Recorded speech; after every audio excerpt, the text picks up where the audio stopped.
గత 13 నెలల క్రితము ఎన్నికలు జరుగుతున్నటువంటి సందర్భంలో కాంగ్రెస్ పార్టీ నాయకులు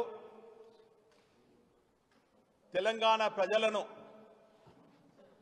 మభ్యపెట్టి అమలు గాని 420 హామీలు ఇచ్చి 6 గ్యారెంటీలతోని ప్రభుత్వం చేపట్టిన తర్వాత 13 నెలల నుంచి కాలయాపన చేస్తున్నారు. వాళ్ళు ఇచ్చినటువంటి సంక్షేమ పథకాలు కొరకు దరఖాస్తు చేసుకోవాలని చెప్పి సర్వేల పేరిట, దరఖాస్తుల పేరిట, గ్రామ సభల పేరిట, వార్డ్ సభల పేరిట కాలయాపన చేస్తూ లబ్ధిదారులందరూ కూడా ఎంతో నమ్మకంతోని, ఆశతోని వాళ్ళు చెప్పినప్పుడల్లా కూలీనాలు చేసుకుంటే వాళ్ళందరూ కూడా కూలీలకు పోకుండా సర్వేలకు హాజరై, సభలకు హాజరై నిరాశ నిస్పృహతోని కాంగ్రెస్ నాయకులను ప్రశ్నిస్తుంటే వారికి జవాబు చెప్పలేని నిస్సహాయ స్థితిలో మంత్రులు, శాసనసభ్యులందరూ కూడా అధికారుల పైన నిన్న మొన్న చూసినాం. 4 రోజుల నుంచి గ్రామ సభలు జరుగుతుంటే కలెక్టర్లను దూషించడం. పాపం ఇక్కడ చేసిపోయినటువంటి పమేలా సత్పతి గారు ఒక బ్రహ్మాండమైనటువంటి ఆఫీసర్, చాలా మంచి పేరు గడించింది.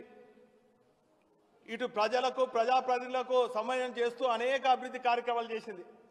ఆమెను పట్టుకొని అహంకారంతో మంత్రులు ఇష్టం వచ్చినట్టు, ఒక సాటి కలెక్టర్ మహిళని చూడకుండా కూడా ఇష్టం వచ్చినట్టు మాట్లాడడం మేము తీవ్రంగా ఖండిస్తున్నాం. మరోపక్క మేమేం తక్కువ కాదని చెప్పి ఎమ్మెల్యేలు ప్రజలకు సమాధానం చెప్పకుంటే వాళ్ళను అధికారులను బాధ్యత చేసి, ఎవరు ప్రశ్నించినా కూడా అధికారుల బాధ్యత అవుతుంది, మేము టర్మినేట్ చేస్తాము, మేము మీ ఉద్యోగాలు ఊడగొడతామని హెచ్చరించడు. ఇంకొక అడుగు ముందుకేసి ఇంకొకరు ప్రశ్నించే వాళ్ళను చెట్లకేసి కొడతాం, కట్టేసి కొడతాం, ఉరికిస్తామని. ఇది ప్రజాస్వామ్యంలో ఇది ప్రజాపాలన అని చెప్పి ప్రజలు ప్రశ్నిస్తున్నారు.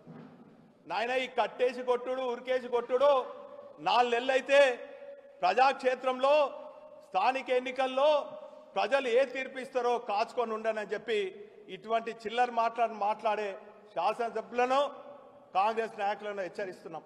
ఇప్పటికైనా ప్రజాప్రతినిధులుగా గాలిలో గెలిచినటువంటి మీరు ప్రజలకు ఇచ్చినటువంటి హామీలు మీరు నెరవేర్చాలి. నిధులు ఎక్కడి నుంచి తీసుకొస్తారో ఇచ్చినటువంటి 420 హామీలు మీరు నెరవేర్చాలి. ఈరోజు కట్టేసి కొడతామంటే ఎవరిని కొడతారు? మీరు తులం బంగారం ఇస్తాన్ని మీకు ఓట్లు వేసినటువంటి, మొన్న పెళ్లిళ్ళు చేసుకున్నటువంటి మహిళలను కొడతారా? రైతు బంధు అమలైతలేదని చెప్పి రైతులను కొడతారా? కూలీనాలు చేసుకున్న రైతు కూలీలను మీరు ఇచ్చినటువంటి 12,000 హామీ ఇచ్చినటువంటి 12,000 అమలైతలేదన్నందుకు కొడతారా? మా ఆటో కార్మికులు గిరాకీలు లేక ఆత్మహత్యలు చేసుకుంటుంటే మా కుటుంబాలు రోడ్ల పడ్డాయని చెప్పి అడుగుతున్నటువంటి ఆ కుటుంబ సభ్యులను కొడతారా? చివరికి కవులకు, కళాకారుల క్షేత్రమైనటువంటి వరంగల్ జిల్లాలో గొప్పగా నిర్మాణం చేసినటువంటి కాళోజీ కళాక్షేత్రం మేము పూర్తి చేస్తే దానికి కర్రలు లేచి మేము ప్రారంభించకుండా ఉంటే అక్కడ కవులు, కళాకారులు ప్రదర్శన చేస్తున్నాం. మాకు 1,50,000, 2 లక్షలు ఇవ్వలేకపోతున్నాం, మా ప్రదర్శనలు నిర్వహించుకోవాలని మేము అడుగుతుంటే కళాకారులను కొడతారా? ఈరోజు ఎవరిని కొడతారు నాయన? ఎవరిని కొడతారు, ఎవరు కొడతారు, ఎవరిని తిడతారు అనేది అతి త్వరలో స్థానిక ఓపికతో ఉండండి. 4-5 నెలల్లో లేక మీరు బీసీలకు 42% స్థానిక ఎన్నికల్లో రిజర్వేషన్లు ఇస్తా, ఎందుకు అమలు చేస్తలేరు, ఎందుకు ఇది చేస్తలేరు అన్నందుకు బీసీలను కొడతారా నాయన? ఎవరిని కొడతారో త్వరలో తెలుసుకుందామని కూడా ఈ సందర్భంగా తెలియజేసుకుంటూ, ఇప్పటికైనా జాగ్రత్త ఉండి బల్పు మాటలకు స్వస్తి పలికి జాగ్రత్తగా ప్రజల మధ్యలో ఉండి ప్రజల మెప్పు పొందే విధంగా మీ కార్యక్రమాలు ఉండాలి తప్ప ఇటువంటి దగులుబాటి మాటలు దౌర్భాగ్య మాటలు ప్రజలు మోసగించే మాటలు చెప్తే మాత్రము ప్రజలు ఊరుకోరని ఈ సందర్భంగా తెలియజేసుకుంటూ ఇప్పుడు మా సోదరులు నరేందర్ గారు మాట్లాడుతున్నారు.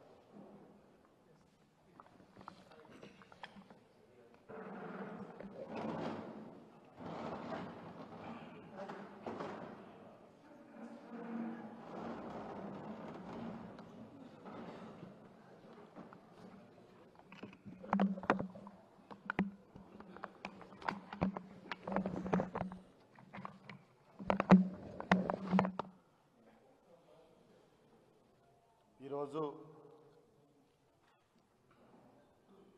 ఏర్పాటు చేసినటువంటి పత్రికా సమావేశానికి పెద్దలు మాజీ మంత్రివర్యులు ఎర్రబెల్లి దయాకర్రావు గారికి, పెద్దలు మాజీ డిప్యూటీ సీఎం పెద్దలు రాజయ్య గారికి, అదేవిధంగా అన్న మాజీ చీఫ్ విప్ వినయ్ భాస్కర్ గారికి, పెద్దలు మాజీ శాసనసభ్యులు సుదర్శన్ రెడ్డి గారికి, అదేవిధంగా ఈ ప్రెస్ మీట్కి చేసినటువంటి పెద్దలందరికీ, అదేవిధంగా పత్రికా సోదరులందరికీ పేరు పేరున నమస్కారం.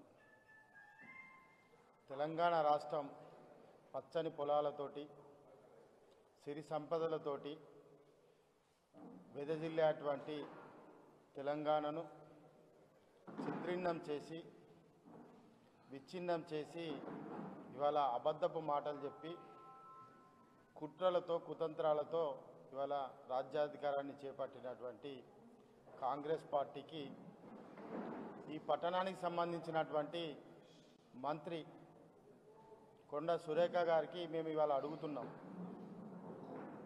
ఈరోజు ఈ పట్టణంలో ఉన్నటువంటి మంత్రి గ్రామ సభలకు హాజరు కాదు, ఎక్కడో తూతుర్పు మంత్రంగా ఇట్లా నిలబడుతుంది, ప్రజా సమస్యలు అవసరం లేవు.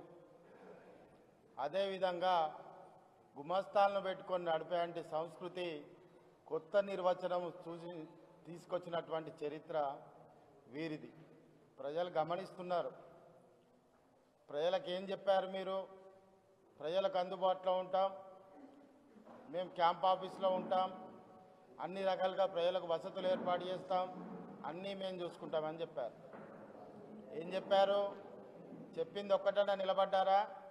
ఈరోజు వరంగల్లో డెవలప్మెంట్ అంతా కూడా తెలంగాణ రాష్ట్ర ప్రభుత్వం కేసీఆర్ గారు ఇచ్చినటువంటి అభివృద్ధి నిధులతోటే మళ్ళీ కొబ్బరికాయలు కొట్టి వాళ్ళ కాలం గడుపుతున్నారు. ఈరోజు గ్రామ సభలలో రాష్ట్రమంతా కూడా సమీకృతం చేసి చూస్తే అప్లికేషన్ ఫామ్స్ కూడా 500 రూపాయలకు అమ్ముకుంటున్నారు. ఎమ్మెల్యేను వాళ్ళ యొక్క ఎమ్మెల్యేను తరిమి కొట్టినటువంటి సందర్భం ఉన్నది. అదేవిధంగా నిలదీసిన వాళ్ళను పోలీసులను పెట్టి తరిమి కొడుతున్నారు. మరి ఈరోజు మేము సూటిగా అడుగుతున్నాం, గ్రామ సభలలో ప్రజలకు ఎంతమంది దాని అవసరాలు ఉన్నాయి, మీరు ఎంతమందికి ఇస్తున్నారు? ఆ లెక్కలేదు. మీదికెళ్ళి ఒక బదనాం రేషన్ కార్డ్స్ మేమే ఇస్తున్నామని 90 లక్షల మందికి తెలంగాణ రాష్ట్ర ప్రభుత్వం కేసీఆర్ గారి నాయకత్వాన రేషన్ కార్డులు ఇవ్వడం జరిగింది. మేము మొన్న కూడా ఒక డిబేట్లో చెప్పడం జరిగింది. ఏదైతే 1,10,00,000 ఉన్నటువంటి కుటుంబాలు ఉంటాయో, ఈ రాష్ట్రంలో 20 లక్షల మంది కుటుంబాలే ధనికులు, 90 లక్షల మంది పేదలని కూడా ఒక ప్రశ్నకు రావడం జరిగింది.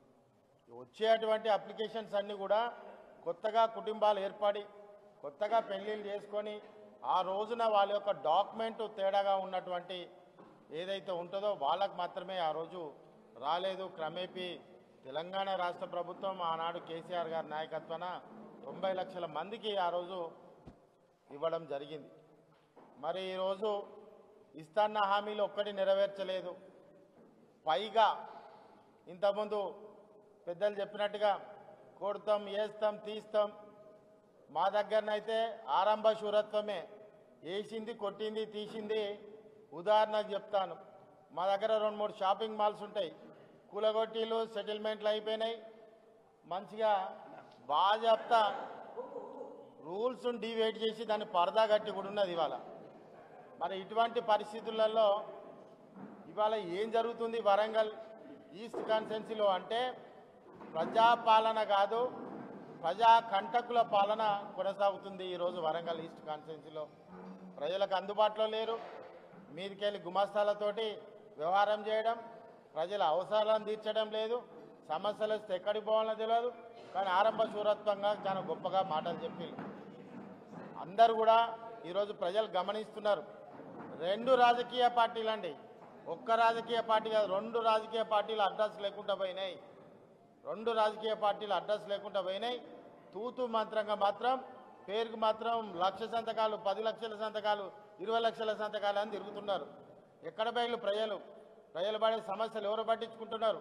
వాటర్ సప్లై లేదు ప్రాపర్గా, చాలామంది జర్నలిస్ట్ ఇళ్లలో కూడా వాటర్ సప్లై ప్రాపర్గా లేదు, శానిటేషన్ లేదు. మరి ఈ విధంగా శానిటేషన్ లేదు, వాటర్ సప్లై లేదు. ఇవాళ నగరంలో పరిపాలన ఉందా లేదా అనేది స్తంభించినట్టుగా ఉంది. 1000-2000 కకృతి పడి ఆ స్థానంలో ఉండి 1000-2000 కకృతి పడేటువంటి పరిస్థితులలో ఈరోజు లంచగొండులుగా తయారైనటువంటి ఈ ప్రభుత్వాన్ని ఖచ్చితంగా తిరగబడతారు ప్రజలు. మేము మా నోటీస్కి వచ్చింది చెప్తున్నాం. ఒక మార్బుల్ టైల్స్ వాళ్ళు, ఆటో వాళ్ళు, ఆర్ఎంపీ వాళ్ళు, వీళ్ళందరూ భోజనానికి కూడా ఇబ్బంది అవుతుంది. కారణం మనీ సర్క్యులేషన్ లేదు, పని దొరకడం లేదు, నానా అవస్థ పడుతున్నారు. 6 నెలలైతే నీ పథకాలు దేవుడు ఎరుగు. ప్రజలు ఆకలి కేకలతోటి తిరగబడకుంటే ఈ ప్రభుత్వం ఏ విధంగా ముందుకు పోతుందో ప్రజలే దానికి సమాధానం చెప్తారని కూడా ఈ సందర్భంగా చెప్పడం జరుగుతుంది. ఇప్పుడు మాజీ శాసనసభ పెద్ది సుదర్శన్ రెడ్డి తర్వాత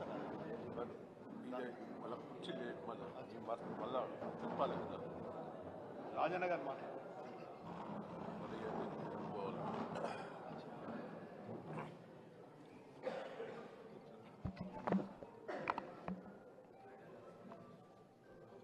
పత్రికా మిత్రులకి, ఎలక్ట్రానిక్ మీడియా సోదరులకి, అదేవిధంగా ఈ కార్యక్రమంలో పాల్గొన్న పెద్దలు మాజీ మంత్రివర్యులు దయాకర్రావు గారికి, వినయ్ భాస్కర్ గారికి, పెద్ది సుదర్శన్ రెడ్డి, అదేవిధంగా నరేందర్ గారికి అందరికీ నమస్కారాలు తెలియజేసుకుంటూ, ఈరోజు కాంగ్రెస్ ప్రభుత్వం వచ్చి ఎన్ని రోజులు అవుతుందో అంతమంది రైతులు ఆత్మహత్యలు చేసుకుంటున్నారు.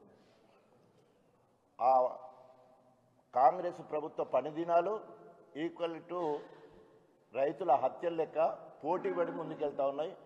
ఈరోజు మరి కాజా పాషా అని వనపర్తి మహబూబ్నగర్ అభివక్త మహబూబ్నగర్ జిల్లాలో ఈరోజు నిన్న చనిపోవడం జరిగింది. దాంతో 400